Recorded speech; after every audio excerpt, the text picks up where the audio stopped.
Et nous enchaînons à présent avec Enjeu patrimoine, un enjeu patrimoine consacré à la thématique des small caps. Alors vous allez le voir dans un instant, les small caps, c'est connu effectivement sur les marchés financiers, ces petites valeurs sur lesquelles on investit sur les marchés financiers. On se demandera quelle approche on peut avoir dans le contexte de marché actuel vis-à-vis des small caps, mais vous le verrez dans un instant également, les small caps, on peut également en parler d'un point de vue immobilier et quelle approche avoir vis-à-vis de ces small caps immobilières. Nous en parlerons également. Nous en parlerons donc avec Andras Boros, président de Epsilon Capital. Bonjour Andras Boros.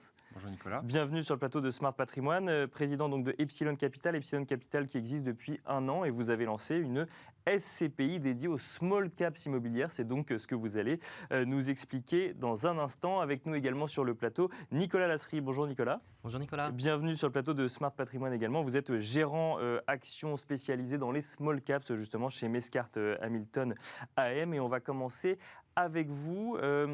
Quand on parle de marché financier, mais qu'on n'est pas un expert des marchés financiers et qu'on regarde un petit peu comment choisir ses investissements en bourse, on a eu coutume de dire toute l'année dernière qu'il fallait que finalement la gestion passive marchait bien, que les ETF et les actions les plus connues du secteur du numérique, par exemple, où les grosses actions étaient suffisamment solides et en même temps montées toutes seules, donc il n'y avait pas besoin de se poser de questions. On est aujourd'hui dans un contexte un petit peu plus compliqué de réduction de soutien monétaire des banques centrales, certains parlent de dégonflement de bulles ou d'autres en tout cas de désinvestissement d'une partie des valeurs Covid. On avait envie de regarder ce contexte avec vous du point de vue des small caps. Ces small caps finalement dont on a l'impression qu'elles passent systématiquement sous les radars puisque les marques ne sont pas forcément connues et que ça s'adresserait un peu plus à un marché d'initiés. Comment est-ce que vous regardez vous cette thématique d'investissement, Nicolas Lasserie ?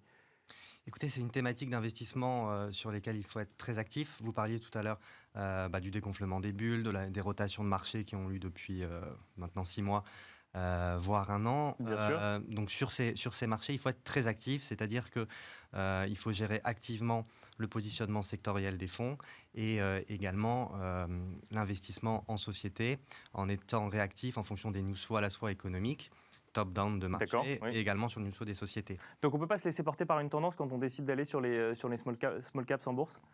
Il y a bien sûr des tendances structurelles qui sont très longues sur 4-5 ans, qui sont par exemple la digitalisation, la transition énergétique, l'environnement, qui sont des domaines et des secteurs très présents dans la cote des small caps. C'est pour ça que généralement elles résistent mieux dans des périodes de crise, comme c'est le cas actuellement et comme c'était le cas en 2020. Mais au-delà de ça, il faut également être très actif et s'adapter au contexte de marché. Alors, ça résiste mieux en période de crise. Pour autant, on a quand même eu l'impression sur les marchés financiers qu'il y avait un peu des effets mode aussi sur certaines valeurs. Ça a rarement touché les small caps. Est-ce que, alors, elles résistent mieux, mais d'un autre côté, quand tous les investissements vont ailleurs, est-ce que derrière, il y a quand même un intérêt suffisamment d'investisseurs, alors peut-être plus avertis pour ce type de valeur, pour un maintien de, je ne sais pas, du cours tout simplement ? Oui, tout à fait. Il y a toujours un intérêt de différents types d'investisseurs, peut-être un petit peu moins des particuliers dans des contextes chahutés. D'accord. C'est moins des valeurs investies. C'est le moment où il faudrait regarder. D'accord, oui. Justement parce qu'il y a des points d'entrée attractifs. Mais il y a toujours une base d'investisseurs de long terme qui continuent d'investir dans des sociétés en croissance.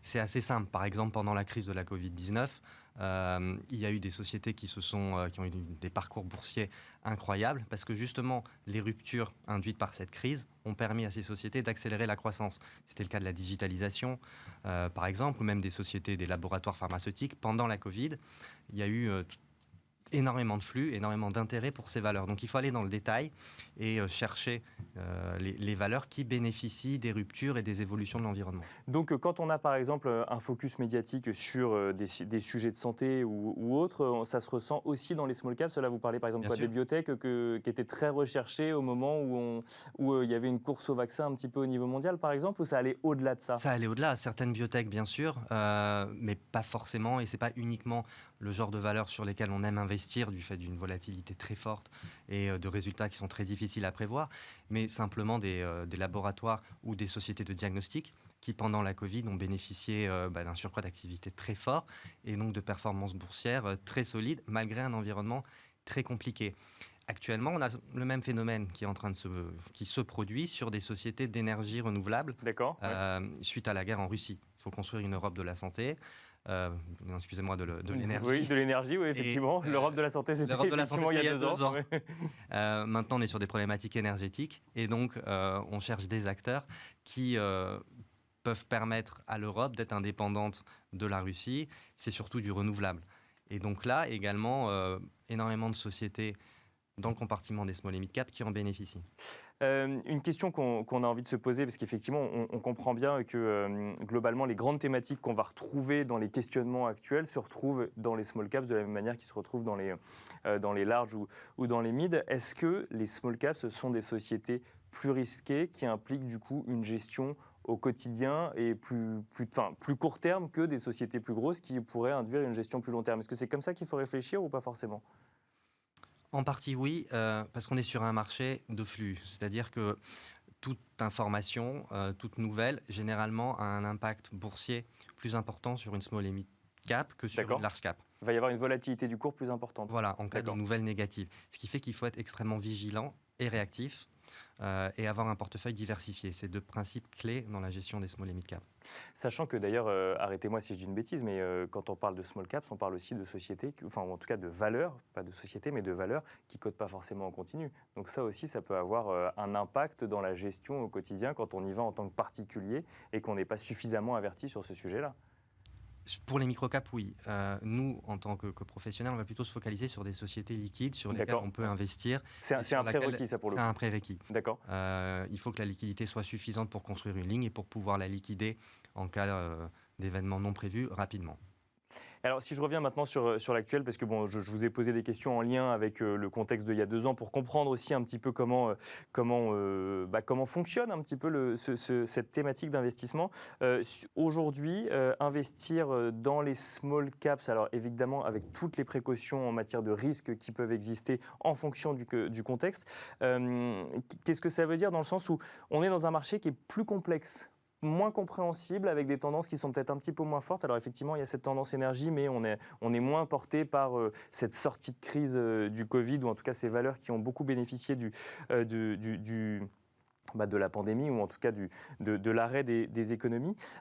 Aujourd'hui, les small caps, il y a la tendance énergie renouvelable. Il y a d'autres tendances qui se développent aujourd'hui dans les toutes petites entreprises, ou en tout cas dans les petites valeurs?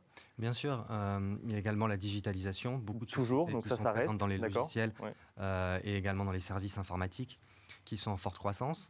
On a également des sociétés de niche, par exemple dans l'agriculture. Une société qu'on aime bien en portefeuille qui s'appelle Grainvolt, qui est un distributeur de semences en circuit court. Donc là, on va jouer la tendance forte du retour à une agriculture plus locale et du bio. Donc beaucoup de petits marchés, c'est un exemple Grainvolt, mais de petits marchés de niche très spécifiques sur lesquels on trouve des valeurs en forte croissance. On va continuer maintenant avec le sujet small caps, mais peut-être dans l'immobilier. Puis si on a le temps, vous nous expliquerez un petit peu tous les deux comment est-ce qu'on fait son choix, parce que le sujet réflexion, choix et compréhension peut-être du business model ou en tout cas de l'actif joue énormément. Andras Boros, vous avez donc fondé Epsilon Capital avec ce sujet de small caps immobilières. Alors on n'a pas forcément l'habitude d'entendre ce terme dans l'immobilier, on a beaucoup plus l'habitude de l'entendre sur les marchés financiers. Qu'est-ce que c'est qu'une small caps immobilière, Andras Boros?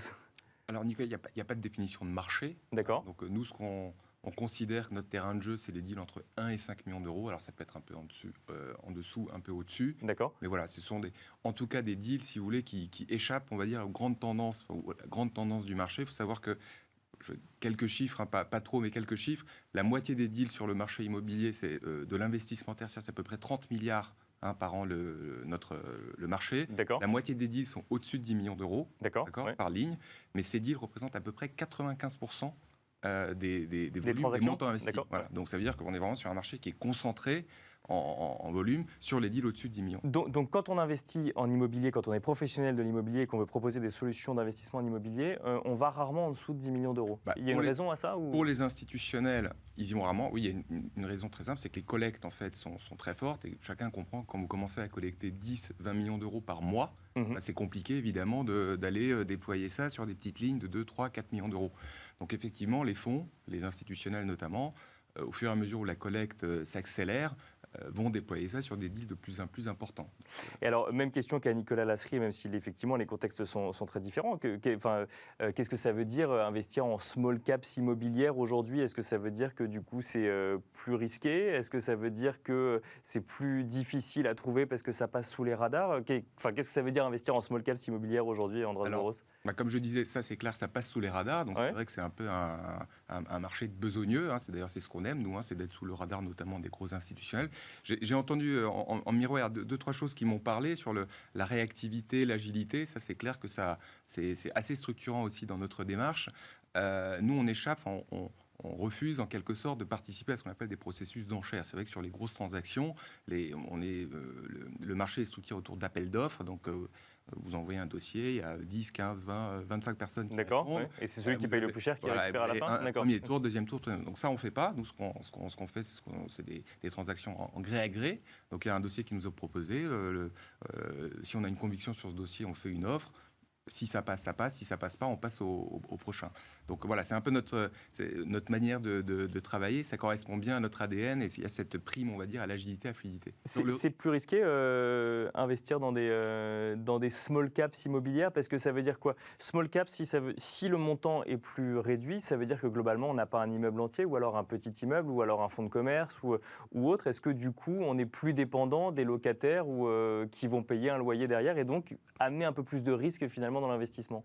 Alors la réponse est non. D'accord. Très clairement. Donc, je vous remercie pour cette question. C'est vrai que souvent les gens font l'amalgame à petit deal, petit risque. En fait, en réalité, le fait de multiplier les lignes dans un portefeuille, ça permet assez rapidement de mutualiser le risque, parce que vous achetez des petits, chacun comprend, plus vous montiez les petites lignes, les unités locatives, vous avez un risque locatif qui est diversifié, mais surtout petit actif, ça ne veut pas dire petit locataire. D'accord. Par Ok. exemple, dans notre fonds, aujourd'hui, vous avez des locataires comme Grand Frais, Carrefour, le groupe Action, des grandes entreprises. Donc, c'est pas parce que vous avez des petits actifs que vous avez des locataires qui sont plus risqués ou moins solvables. Donc effectivement, maintenant pour revenir un petit peu sur ce secteur, en fait, même question parce que finalement les approches sont un peu les mêmes. Comme c'est sous les radars, on a un peu l'impression que ça existe moins, que c'est moins structuré et que c'est plus complexe d'y aller. Donc là, effectivement, il n'y a pas de définition de marché, vous nous l'avez dit, des small caps immobilières. Il y en a une que vous donnez vous avez fixé le seuil à 5 millions d'euros. On se dit, est-ce qu'il y a... Donc vous êtes en train de... Vous partez du principe qu'il y a un marché de demande, mais est-ce qu'il y a un marché d'offres du coup aujourd'hui en France sur ce sujet-là? Il y a énormément de deals. C'est bien ça l'intérêt en fait de ce segment. Comme je vous le disais, 30 milliards déployés sur le marché de l'investissement, c'est à peu près 1000 deals et la moitié, c'est des deals en dessous de 10 millions. Donc nous, aujourd'hui, on a à peu près notre scope, c'est 500 deals par an et nous, on a vocation à en faire 10-15. Donc vous voyez, ça permet d'être extrêmement sélectif en fait dans l'approche. Du moment qu'effectivement on prend le temps d'aller les chercher et d'analyser effectivement un peu toutes ces small caps comme sur les marchés financiers. Une dernière question que j'ai envie de vous poser à tous les deux, on va commencer avec vous, Andras Boros, toujours sur le secteur de l'immobilier. Comment on fait pour analyser une small cap immobilière? Comment on fait pour se dire là il faut que j'y aille ou là il ne faut surtout pas que j'y aille? Alors on a tendance à dire qu'il y a l'emplacement. Voilà, L'emplacement, oui, bien sûr. Il y a ça évidemment, mais même si on fait de l'immobilier, on ne s'interdit pas d'avoir des analyses macro. Donc nous aussi, on a des analyses macroéconomiques. Des tendances, oui. On a des convictions sur le marché de la distribution alimentaire. Nous, aujourd'hui, depuis 12 mois, on a une forte conviction sur le marché du discount. D'accord. Parce qu'il y a des problématiques de pouvoir d'achat en France qui s'aggravent avec le retour de l'inflation. Donc on cherche des enseignes qui répondent à ça. Donc voilà, vous les connaissez peut-être pas toutes, mais Action, EasyCash, Jiffy, ce sont le marché du bazar en général. Ça, c'est des enseignes dans le retail, parce qu'on ne peut pas que du commerce, mais sur le commerce, ça, c'est un segment qu'on va chercher. Donc il y a l'emplacement, évidemment, ça c'est la base dans l'immobilier. Mais et il y a les tendances macro. Les conditions macro, voilà, absolument. Nicolas Lasserie, même question rapidement. Qu'est-ce qu'on fait pour... Là, demain, j'ai envie d'investir sur les marchés financiers. Je me dis, les small caps, j'ai quand même envie d'y aller. Qu'est-ce que je dois regarder absolument? Qu'est-ce qui doit m'alerter pour ne pas y aller? Ou au contraire, qu'est-ce qui doit me dire, tiens, là, je devrais peut-être creuser un petit peu plus? Déjà, en parallèle, les tendances macro, c'est sûr que c'est très important d'avoir un cadre global, d'avoir une vision sur le cycle économique et également sur le marché. Est-ce que c'est le moment opportun pour investir sur les petites valeurs? Donc ça, c'est la première question. Ensuite, deux autres points très importants. Le premier, c'est comme l'emplacement pour l'immobilier, c'est la qualité en fait pour les sociétés. D'accord. Ouais. C'est-à-dire qu'il faut investir. Est-ce que c'est rentable? Sur des sociétés rentables, bien capitalisées, avec des bons dirigeants. Donc une fois que ces critères sont remplis, on peut commencer à regarder. Et le dernier critère qui va faire en sorte que, ok, c'est le moment, j'investis, c'est la recherche de catalyseurs. Quand on parle de catalyseurs, c'est en fait des événements qui vont permettre au cours de bourse de s'apprécier.